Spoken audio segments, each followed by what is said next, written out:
एक लंबे समय पहले एक सुंदर सा गांव था। उस गांव में रंगैया और विमला नामक पति पत्नी रहते थे। रंगैया को उसके पिता का दिया हुआ एक खेत था। वो उसी में खेती करके फसल उगाता था। वो एक सुनहरा गर्मी का मौसम था। उसका फसल खेत में ही था, इसीलिए उसने फैसला किया कि फसल को जब तक खेत से नहीं निकालेगा तब तक वो खेत में ही सो जाएगा। विमला, विमला। हाँ जी, क्या हुआ? आज से जब तक फसल मेरे हाथ में नहीं आएगा ना, तब तक मैं खेत में ही सो जाऊंगा।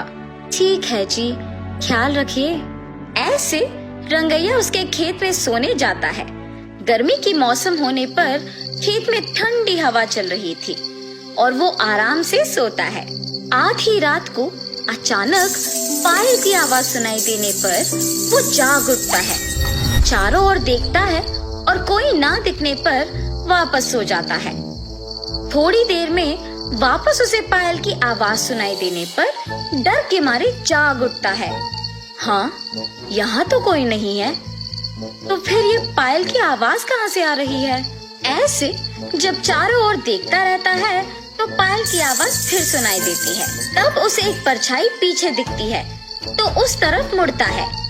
दिखने में भयानक एक भूत उसके सामने आके खड़ी हो जाती है। उसे देख बाप रे, भूत भूत! ऐसे डर के मारे चिल्लाते हुए बिना पीछे मुड़े घर की ओर भागने लगता है। वो भूत सिर्फ आधे रास्ते तक उसका पीछा करती है। जल्दी से भाग के घर पहुंच जाता है। विमला, विमला, जल्दी दरवाजा खोलो, भूत मेरा पीछा कर रही है। ऐसे जोर से दरवाजा खड़खड़ाता है। अपने पति की आवाज सुनकर विमला जल्दी से दरवाजा खोलती है। तुरंत रंगैया अंदर आके दरवाजा बंद करके कांपने लगता है। क्या हुआ जी, क्यों डर रहे हो? तब वो जो भी हुआ उसे बताता है। भूत क्या सच में होता है जी? आप नींद में खुद की परछाई देख डर गए होंगे। कुछ मत सोचिए और सो जाइए। ये कह के चली जाती है। उसकी पत्नी उसके बातों का यकीन ना करने पर वो कुछ नहीं कह पाता है और चुप रह जाता है। क्या मेरी पत्नी सही थी? मैं क्या अपने ही परछाई से डर गया? लेकिन मैंने तो उस भूत को मेरे सामने खड़े होते देखा है। ऐसे सोए बिना पूरी रात सोचते ही रहता है। खेत में फसल के बारे में छोड़कर डर के मारे बेचारा घर पे ही रहता है। सुनिए, रात होने वाली है जी, आप क्या खेत नहीं जाएंगे?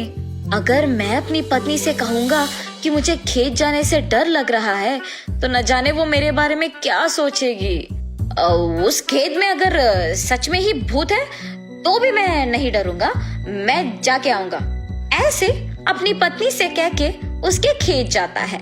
मेरे पत्नी से मैंने ऐसे बात किया जैसे मुझे कोई डर नहीं है, पर अभी खेत जाके मैं अकेले कैसे रह पाऊंगा?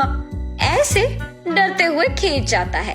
घबराते हुए खेत के चारों ओर देखता है। अब तो खेत में कोई नहीं दिख रहा, पर शायद कल की तरह सोते समय में पायल की आवाज सुनाई देगा। ऐसे सोचता ही है कि उसके सामने वही भूत आके खड़े हो जाती है।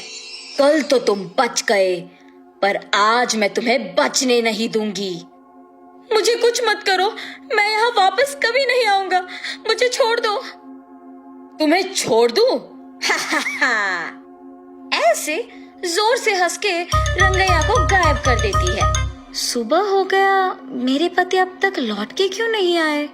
ऐसे अपने पति का इंतजार करती रहती है, पर शाम होने के बाद भी जब वो घर नहीं लौट आए, वो सोच में पड़ जाती है। क्या खेत में वाकई भूत है? क्या उसने ही मेरे पति को कुछ कर दिया? नहीं, ऐसे नहीं हो सकता। पर मेरे पति कहाँ गए?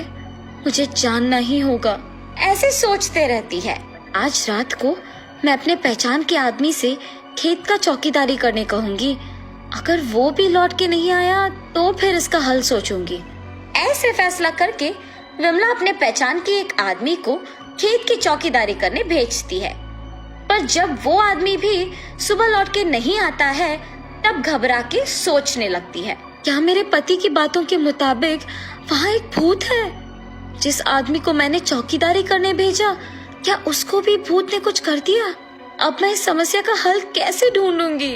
ऐसे सोचकर खेत को जा रही थी जब रास्ते में उसे एक तितली कांटों के बीच फंसे हुए नजर आती है। उसे उन कांटों से आजाद करते ही वो तितली एक देवता के रूप में बदल जाती है और उसके सामने प्रकट होती है। ये सब देख विमला आश्चर्यचकित हो जाती है। एक साधु की श्राप के वजह से मैं एक तितली बन गई। मुसीबत के समय में तुमने मेरी मदद की है और इसी कारण मैं देवता का रूप वापस पाई हूँ। इसके बदले में तुम कुछ भी मांग सकती हो। ये देवता तो मेरी मुसीबत का पक्का हल निकालेगी। मेरे पति को उस भूत से आजाद करने के लिए मेरे पास सिर्फ ये एक मौका है। ऐसे वो उस देवता को सब कुछ बताती है।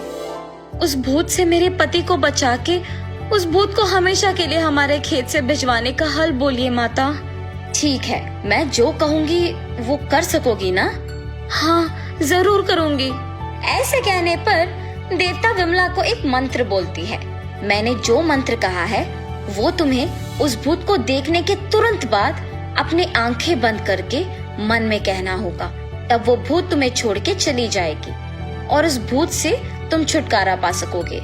ऐसे कहने पर वो खुशी से अपने खेत जाके रात होने तक वहीं रुकती है। आधी रात को उसे अचानक पायल की आवाज सुनाई देती है। कहीं से तो पायल की आवाज आ रही है। भूत को देखते ही मुझे उस मंत्र को कहना होगा। ऐसे सोचते ही कुछ दूरी में उसे एक परछाई दिखती है। उसी तरफ मुड़ने पर वो भूत उसके सामने आकर खड़े हो जाती है। उस भूत को देखते ही वो अपने मन में उस देवता के द्वारा दिया हुआ मंत्र अपने मन में कहती है। उससे वो भूत गायब हो जाती है। अपने पति के साथ ही वो चौकीदार भी आजाद हो जाते हैं।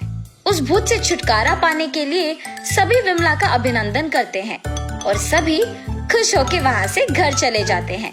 उस खेत से भूत का चले जाने पर रंगैया आराम से खेती करके फसल उगाते हुए खुशी से जीता है।